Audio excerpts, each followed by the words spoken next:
Now with that sound in your ear, I'd love to play a piece now, more of the traditional Hawaiian repertoire, but it still has that swing feeling to it. But it's also got that nahe Hawaiian sound too. And this is a piece I heard an arrangement that I really love by Sonny Chillingworth, and I did a class on him the other day and really enjoyed doing that.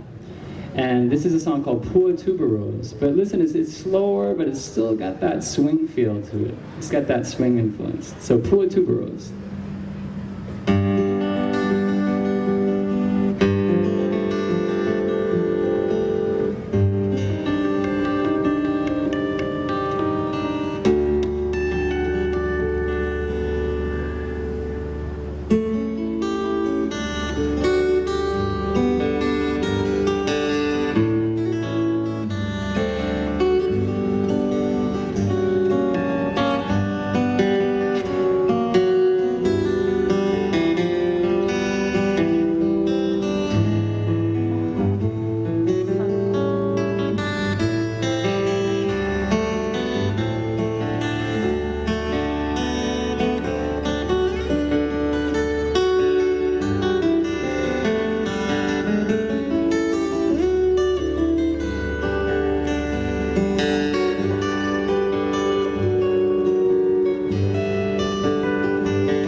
Thank you so much. Pua Tubarose. Mahalo.